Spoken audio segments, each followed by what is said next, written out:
Let's not even add the conspiracy of the AIDS virus.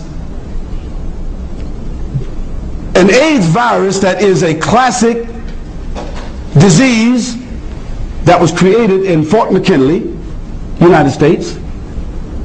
Fort McKinley, the AIDS virus, 63,000 gallons. A designer disease was created, 63,000 gallons of it in Fort McKinley, and designated for Africa and designated for other places in the world in order to meet what was called the UN World Health Organization mandate called Population 2000. How many people ever heard of that?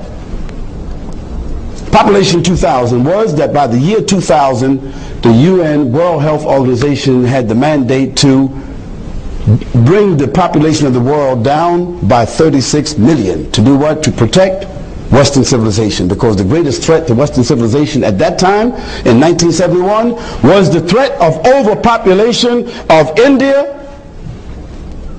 Pakistan, Far East Asia, Africa, South America. Now, for Africa, they chose AIDS. For China, they chose one child for one family. And if you don't want to know what that means, somebody needs to visit China and understand what that means. One child per family. What that means. It means that anybody in China that has a second child, they are arrested. The woman has a hysterectomy. The man has a vasectomy. They are put in jail as an example. And that child that they had, the second one, the pregnancy, is aborted. One child. That's the law in China. Who made that law? The Chinese, through the World Health Organization. I don't have to tell the people from India and Pakistan about the birth control that they have adopted in India. I don't have to tell anybody about that. But the AIDS virus is killing right now. If you want to know, the AIDS virus is killing 8.7 million people per year. Now you add that up per month, or you add it up per week. 52 into 8 million.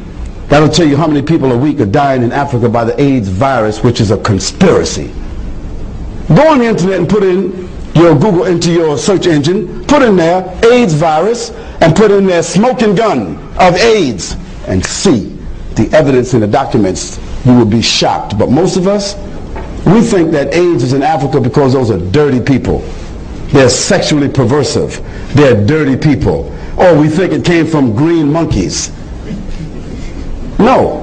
Missionaries from the World Health Organization and Christian groups went into Africa and inoculated people for diphtheria, malaria, yellow fever, and they put in the medicine the AIDS virus. Now, is that diabolical or isn't it? Well, it's the truth. And the smoking gun of AIDS came out in 1996 because in America we have something called the Freedom of Information Act, which means every 25 years what they do that we don't know about, they have to reveal it after 25 years. Now we know about it. This is what Khalid said, but people who study it know it very well.